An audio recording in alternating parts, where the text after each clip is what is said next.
Bismillahirrahmanirrahim. Assalamualaikum warahmatullahi wabarakatuh. Alhamdulillah, apa kabar anak-anak sekalian? Marilah kita panjatkan puji syukur kehadirat Allah, di mana pada pagi ini Ustazah dan kalian anak-anak kelas 3 MIT Bakti Ibu diberi Allah rahmat dan nikmat sehat yang bisa kita rasakan pada saat hari ini. Nah, anak-anak, pada kesempatan ini kita bertemu kembali di mata pelajaran fikih. Nah, di kesempatan ini kita akan membahas tentang bab 3, yaitu sholat bagi orang sakit. Nah, anak-anak, tentu saja kita sering berpikir, apakah kita boleh meninggalkan sholat ketika kita sedang sakit, gitu ya. Nah, anak-anak, sebelum ini kita bahas lebih dalam lagi, kita hanya akan menanamkan dalam diri kita bahwa sholat itu hukumnya adalah wajib. Ya, sholat 5 waktu itu adalah sholat wajib. Dikatakan wajib karena ini merupakan rukun Islam yang kedua. Jika rukun Islam kita tinggalkan, maka keislaman seseorang juga akan diragukan, ya. Nah, anak-anak, sebelum dibahas lagi, Ustazah Muji akan bercerita sedikit, ya, bahwa dalam sebuah hadis, ya, nanti bisa kalian lihat di LKS kalian halaman 43, ya. Ketika ada orang mukmin yang sedang sakit, sebelum ia menderita atas sakit yang datang menimpanya, maka Allah sudah menyuruh 4 malaikat terlebih dahulu mendatangi hambanya yang akan sakit tersebut. Allah menugaskan 1 malaikat untuk mengambil kekuatan tubuh seseorang, sehingga orang sakit badannya akan menjadi lemah. Kemudian malaikat kedua diperintah untuk mengambil perasaan lezat di mulut seseorang, sehingga ketika kita sakit, kita juga akan merasakan bahwa makanan itu rasanya tidak enak, walaupun makanan itu sesungguhnya adalah makanan kesenangan kita. Kemudian malaikat ketiga ditugaskan untuk mengambil cahaya wajah orang yang sakit itu, sehingga wajahnya orang sakit menjadi pucat. Kemudian malaikat yang keempat diutus untuk mengambil dosa-dosa orang yang sakit, sehingga ia tidak lagi memiliki dosa. Nah, pada saat Allah menghendaki orang yang sakit tersebut untuk kembali sehat, maka Allah memerintahkan 3 malaikat untuk mengembalikan, ya, apa yang sudah diambil oleh malaikat itu. Tetapi ada tetapinya. Malaikat yang keempat tidak disuruh oleh Allah untuk mengembalikan dosa kita ke dalam diri kita. Tapi malaikat keempat ini diminta oleh Allah untuk membuang dosa-dosa kita ke lautan. Nah, anak-anak, maknanya apa? Maknanya adalah ketika rasa sakit itu datang, ketika sakit itu datang kepada diri kita, maka sesungguhnya di situ rasa sakit ini merupakan penebusan dosa-dosa kita kepada Allah. Nah, bagi seorang mukmin yang baik yang bisa mensyukuri rasa sakit yang kita rasakan, yang diberikan kepada Allah, tanpa kita meninggalkan kewajiban-kewajiban yang menjadi tugas kita atau kewajiban kita, maka disitulah Allah memberikan pahala kepada kita, yaitu dosa-dosa kita diambil oleh Allah untuk dibuang ke lautan. Berarti kita menjadi orang-orang yang berkurang dosa-dosa kita, atau bahkan kalau Allah berkehendak dosa-dosa kita akan hilang. Nah, anak-anak, ketika kita belajar ya, hari ini kita belajar tentang ketentuan sholat bagi orang sakit, maka kade yang akan kita pelajari pada kesempatan kali ini adalah menerima hikmah yang terkandung dalam ketentuan sholat bagi orang sakit, kemudian menjalankan sikap istiqomah dan tanggung jawab dalam kehidupan sehari-hari, menganalisis ketentuan sholat bagi orang yang sakit, dan yang keempat, mempraktekkan tata cara sholat bagi orang sakit. Nah, dari cerita di awal tadi ya, dari cerita di awal Ustazah Muji tadi, bahwa sudah dipastikan bahwa sholat itu tidak boleh kita tinggalkan walaupun kita sedang sakit.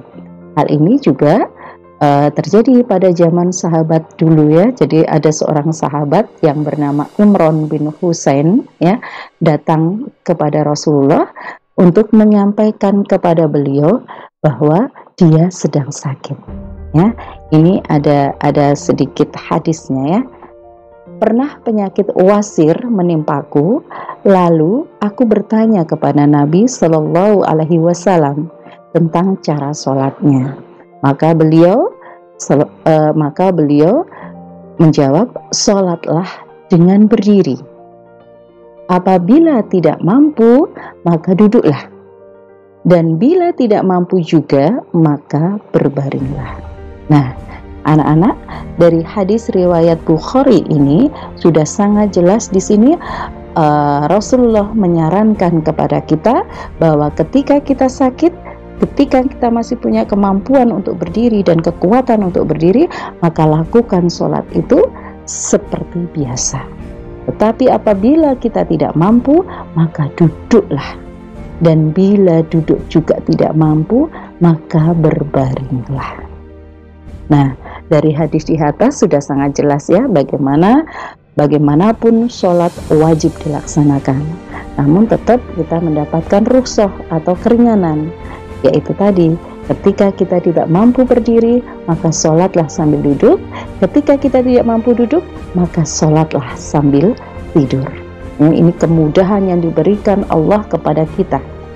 Nah, sekarang mari kita lihat sholat dengan posisi duduk, ya nak ya.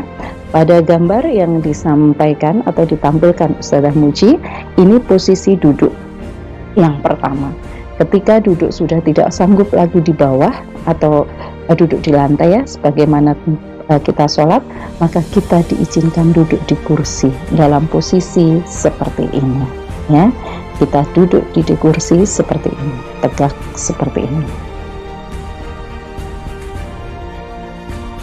Kemudian ketika kita sudah duduk seperti ini menghadap ke arah kiblat ya, kita tetap melakukan tata cara sholat seperti biasanya, yaitu diawali dengan kita takbiratul ihram ya, Allahu Akbar seperti ini. Kemudian di sini kita membaca doa iftitah, Al-Fatihah dan surat pendek ya. Seperti ini. Kemudian sama kita juga tetap setelah itu kita melakukan ruku. Rukunya adalah menyondongkan badan kita sedikit seperti ini ya, posisi ruku. Habis itu tata cara ini tetap berlangsung, iktidalnya seperti ini. Kemudian ini sujudnya. Bedanya antara yang ruku sama yang sujud, kalau ruku itu membungkukkan badan sedikit, kalau yang sujud lebih condong lagi. Nah, ini tata caranya kita lakukan seperti biasanya. Juga bacaannya ya, bacaan ruku, bacaan iktidal, bacaan sujud ya, tetap kita lakukan. Kemudian ketika kita tahiyat juga sama dalam posisi duduk. Salam juga posisi duduk ya. Nah, bagaimana kalau kita tidak mampu melakukan ini ya nak ya, kita tidak mampu melakukan ini, maka kita diizinkan oleh Allah untuk melakukan sholat dengan cara tidur. Tata caranya bagaimana? Tata caranya sama ya. Kalau mampu ya, kalau kita mampu adalah menghadap ke kiblat, jadi kita berbaring dengan menghadapkan tubuh kita ke kiblat. Tetapi kalau memang kita tidak mampu, kita diizinkan untuk telentang seperti ini. Kemudian untuk sujud sama rukuknya bagaimana? Sama ya. Kalau yang di ini setelah kita posisi berbaring menghadap ke kiblat, maka kita melakukan takbiratul ihram ya. Sama seperti ini, Allahu Akbar dengan posisi. Nah, kemudian ketika kita mau sujud ya, kalau memang mampu kita ruku, maka condongkan badan. Tapi kalau memang tidak mampu karena memang sakit, kita bisa menggunakan kedipan mata atau apapun yang menjadi isyarat kita melakukan ruku atau sujud. Kemudian tetap sama, bacaannya juga tetap kita baca secara berurut. Bagaimana anak-anak? Nah, kalau kalian ingin belajar lebih ya setelah mendapat penjelasan ini, buka di buku kalian ya halaman 38 dan 39 ya. Ini adalah tata caranya sholat dalam kondisi kita sakit ya. Tetapi bukan berarti kita meringankan dengan mengurangi salah satu bacaan sholat kita. Takutnya nanti sholat kita menjadi tidak sah. Kemudian kalau kamu lihat di halaman 38 dan halaman 39, Ustazah bacaannya kok beda dengan yang diajarkan di MIT. Iya, jadi bacaan doa iftitah, bacaan ruku, dan bacaan sujud itu jenisnya banyak. Dan untuk MIT Bakti Ibu, bacaannya adalah seperti yang diajarkan yang selama ini kalian lakukan. Apakah yang dulu-dulu itu salah, yang ada di buku paket ini salah? Tidak ada yang salah ya. Nah, anak-anak, kemudian kita lanjutkan lagi di situ ya. Jadi, kalau kita sudah mengenal tata cara sholat dalam posisi kita sakit, duduk atau berbaring, hikmahnya apa ya bagi orang sakit itu? Hikmah sholat bagi orang sakit. Yang pertama, menyadari kemurahan yang diberikan oleh Allah Subhanahu wa Ta'ala. Kenapa Allah dikatakan murah di sini? Ya, Allah tidak menyulitkan kita, ya. Allah tetap memberikan, ya, di balik kewajiban sholat yang menjadi tanggung jawab kita, Allah berikan kemudahan kepada kita dengan cara sholat sambil duduk atau sholat sambil berbaring. Kalau memang badan kita, tubuh kita ini sudah tidak mampu, bukan menidak-nidakkan mampu, tapi benar-benar tidak mampu untuk berdiri. Kemudian kedua, bertambah mendekatkan diri kita kepada Allah dalam keadaan sakit. Ya, jadi kalau namanya orang sedang sakit, ya, karena sholat itu wajib, maka biasanya ya orang sakit ketika sholat itu bisa merasakan nikmatnya sehat, ya, nikmatnya sehat, sehingga ketika kita sakit, maka ketika kita sholat dalam kondisi sakit, kita benar-benar bisa memohon kepada Allah, ya Allah, sehatkanlah hamba, beri hamba kesehatan kembali, seperti itu ya. Jadi kita semakin dekat kepada Allah. Yang ketiga, mensyukuri nikmat kesehatan yang diberikan Allah Subhanahu wa Ta'ala yang tadi sudah disampaikan oleh Ustazah. Kemudian yang keempat adalah hati menjadi tenang. Seorang hamba yang sakit itu ya, badannya sudah merasakan sakit, itu sebetulnya perlu untuk disayangi. Ketika kita sholat, kita merasa dekat sama Allah, berarti kita merasa disayangi dan dicintai oleh Allah, ya. Ini adalah poin yang kelima, hubungannya dicintai oleh Allah. Ya, ketika kita dicintai oleh Allah, maka ingatlah cerita di awal Ustazah tadi. bahwa rasa sakit yang diberikan Allah kepada kita apabila kita ikhlas menerimanya dan tidak meninggalkan kewajiban dan tetap meninggalkan larangan Allah, ya, maka disitulah Allah itu mencintai diri kita dengan mengambil dosa-dosa kita, ya, sehingga nikmat sakit itu bisa kita rasakan, kita ikhlas menjalaninya, kita selalu berpikiran positif bahwa sakit yang kita miliki itu adalah rasa cintanya Allah kepada kita.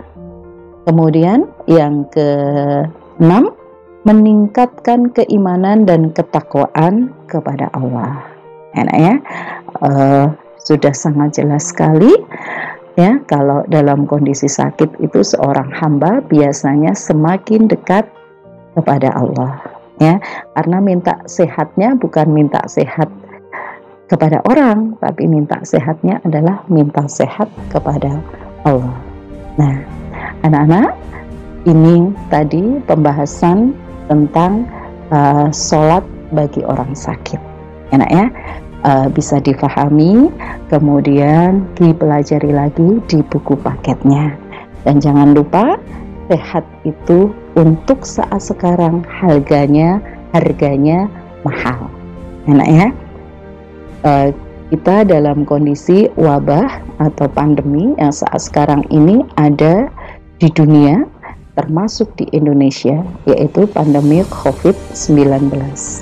Bukan berarti kita itu kan sakitnya Allah, tidak apa-apa kalau saya sakit berarti dosa kita akan dikurangi. Tidak seperti itu. Kita punya kewajiban menjaga diri kita untuk tetap sehat, ya, untuk tetap sehat. Jaga diri kalian di rumah, ya, masih tetap kurangi mainnya. Kemudian ingatlah, ya, bahwa sehat itu harganya mahal. Bukan dari sisi uang, enaknya bukan dari sisi uang. Mahal di sini karena sehat itu adalah nikmat Allah, ya. Nah, anak-anak, semoga apa yang bisa disampaikan Ustazah pagi hari ini, ya, bermanfaat. Kemudian seperti tadi, jaga sholatnya. Kemudian ketika keluar rumah, tetap memakai masker, kemudian segera cuci tangan ketika sudah selesai dari rumah, gitu ya. Sering-sering mencuci tangan kita, atau kalau tidak kita pakai hand sanitizer untuk menjaga kesehatan kita. Baik, Ustazah cukupkan pertemuan kita kali ini. Assalamualaikum warahmatullahi wabarakatuh.